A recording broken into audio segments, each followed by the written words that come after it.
नमस्कार दोस्तों, मैं विकास स्वामी व्याख्याता पॉलिटिकल साइंस।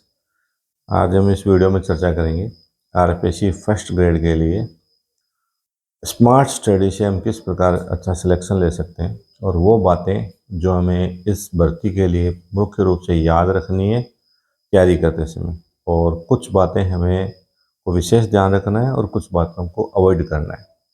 जो प्रमुख बातें, जो 5 बातें हैं, उनमें से फर्स्ट नंबर से हम चर्चा करेंगे।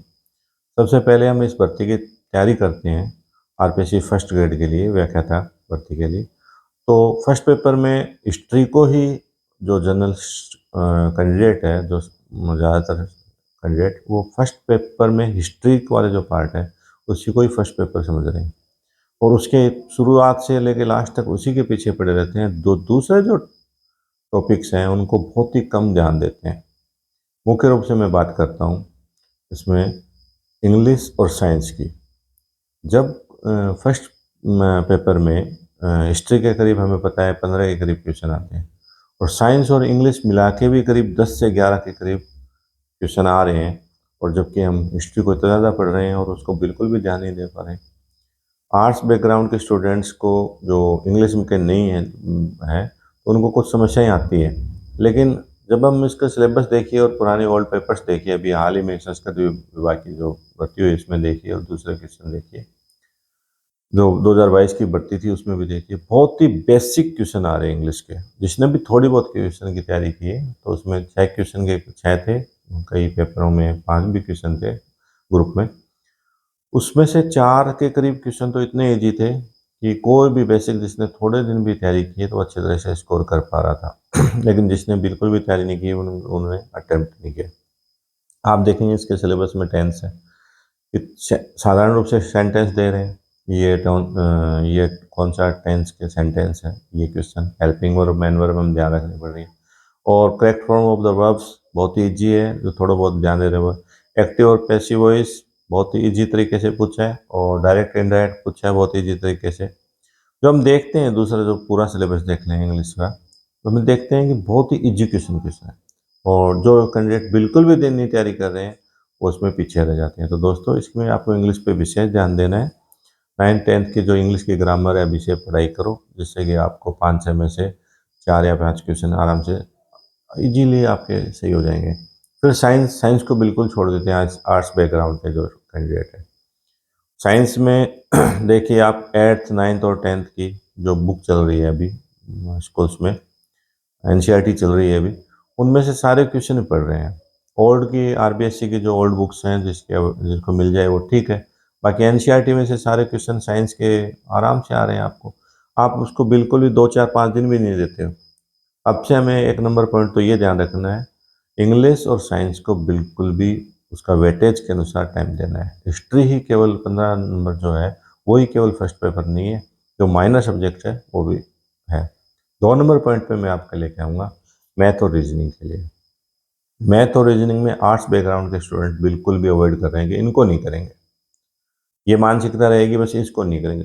10 क्वेश्चन आते हैं आराम से, 10 से भी प्लस आ जाते हैं कई बार तो। पिछली भर्तियों में हमने देखा है कि कुछ क्वेश्चन अंक बार नहीं निर्धारित किया था आरपीएससी ने, तो कुछ प्लस माइनस हुए हैं क्वेश्चन हर टॉपिक्स के अंदर से। 10 तो आप 10 क्वेश्चन तो आप मान के चलिए। अगर आप 10 क्वेश्चन अवॉइड कर रहे हैं, नहीं कर पा रहे हैं, तो आप 75 जो क्वेश्चन आते हैं उसमें तो पहले ही पीछे रह गए। आप क्या करें, चाहे आर्ट्स बैकग्राउंड का दूसरा कैंडिडेट तैयारी कर रहा है उससे आप बिल्कुल पीछे रह जाओगे। तो मैथ और रीजनिंग को आप स्टार्ट से ही तैयारी करो। बिल्कुल आप एक रजिस्टर डालो, उसके जो परिभाषा है उससे क्या परिमाप बना, कैसे जो उसका जो भी अपने सिलेबस में दिया गया है उसका चित्र बनाइए, उसको देखिए, उसके सूत्र लिखिए। आप धीरे धीरे धीरे धीरे मेहनत करेंगे तो आप दूसरे कैंडिडेट से आप आगे चले जाएंगे। मैथ और रीजनिंग को बिल्कुल भी अवॉइड नहीं करना है, उसको डेली पढ़ना है। जिसका वीक है उसको डेली पढ़ना है उसको। आर्ट्स के स्टूडेंट्स बिल्कुल इसको अवॉइड करके सोचते हैं हमारा सिलेक्शन हो जाएगा, ये असंभव सी बात है, मुझे तो असंभव सी बात लगती है, अब कैसे होगा।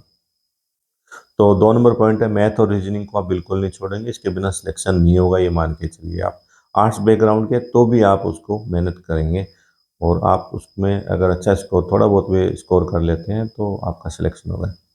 3 नंबर जो मैं आपको बता रहा हूँ कि जो जीके के दूसरे जो टॉपिक्स हैं, हिस्ट्री भी मान के चलिए आप उसमें ज्योग्राफी है राजस्थान की, पॉलिटिकल साइंस है उसमें, और दूसरे जो माइनर जो सब्जेक्ट्स हैं। तो एनसीईआरटी की जो 9th और 10th की जीके की जो बुक चल रही है, आरबीएससी की जो बुक चल रही है 9th और 10th में, मैंने पिछले वीडियो में भी बताया था, वो आप पढ़ेंगे। उसमें से ये आरपीएससी ने अब की बार, और अभी ट्रेंड है कि उनमें से बहुत सारे क्वेश्चन आ रहे हैं। और 11th और 12th में भी जो बुक है उसमें भी आप देखिए, आपका अच्छा स्कोर होगा। तो आप उनमें से आप देखिए, उसमें आरबीएससी के जो बुक है उसको पढ़नी है आप जीके के लिए, 3 नंबर पॉइंट है। 4 नंबर पॉइंट जो आपके अच्छे स्मार्ट स्टडी के लिए बता रहा हूँ कि 11th और 12th की सेकंड पेपर जो सब्जेक्ट है, उसके लिए 11th और 12th की बुक को पहले बहुत गहराई से पढ़नी है। उसमें से करीब 30-40 क्वेश्चन डायरेक्ट आते हैं, 120 में से डायरेक्ट क्वेश्चन आते हैं। और वो ऐसे हैं 11th और 12th में, विशेष रूप से 12th पे ज़्यादा जोर देना, कि आपको ऐसा लगेगा कि ये इंपॉर्टेंट नहीं है, क्या होगा, लेकिन वही क्वेश्चन आरपीएससी के आ रहे हैं। हमें छोटी सी लाइन लगती है लेकिन वो क्वेश्चन बना देते हैं वैसे। तो 11th और 12th की जो एनसीईआरटी की बुक चल रही है आजकल अपने राजस्थान में स्कूलों में, तो आपको वो पढ़नी है सब्जेक्ट की तैयारी के लिए, बहुत ही ज़रूरी है। और उसके बाद में आप दूसरे जो संबंधित जो बुक है, उसमें आप कोई ऑथर्स हैं वगैरह, उनकी आप तैयारी कीजिए। और 5 नंबर पॉइंट बताता हूँ मैं आपको कि साइकोलॉजी की जो ओल्ड पेपर्स हैं, जैसे पिछली 4-5 भर्तियाँ हो गई, बड़ी भर्तियाँ, और जैसे कि आपको पता है साइकोलॉजी सेकंड पेपर में है, और उसमें करीब 30 के करीब क्वेश्चन आते हैं। तो जब 30 क्वेश्चन आते हैं, हर पेपर के साथ वो साइकोलॉजी के क्वेश्चन आ रहे हैं, और उसमें हर पेपर के साथ आप देखते हैं 20-22 के करीब जो सब्जेक्ट्स हैं, उनके पेपर के साथ में हर भर्ती में 30-30 क्वेश्चन आ रहे हैं। तो मैं मानता हूँ पिछली 4-5 भर्तियों में संस्कृत विभाग भी इसमें शामिल है, हम देखेंगे कि करीब हर पेपर के साथ 30 क्वेश्चन होने के कारण से अब आरपीएससी ने ही 2 से 2,500 के करीब क्वेश्चन हमने दे दिए हैं। और वही पेपर उन्हीं कितने क्वेश्चन है, कितना सिलेबस है, इतने 2-2,500 में से उन्हीं में से जो क्वेश्चन है वो रिपीट हो रहे हैं बार बार। तो आप थ्योरी तो पढ़िए ही पढ़िए, साथ में जो ऑब्जेक्टिव टाइप जो है आरपीएससी के जो ओल्ड पेपर्स, कोई भी आपको बुक मिल जाएगी, उनमें ओल्ड पेपर्स आपके आरपीएससी के होंगे। आप थ्योरी के साथ उसको संबंधित जो सब्जेक्ट टॉपिक है, जो क्वेश्चन है, उसको मिलाइए। तो मुख्य रूप से 5 बातें अपने को स्मार्ट स्टडी के साथ आपके चयन के लिए याद रखनी है।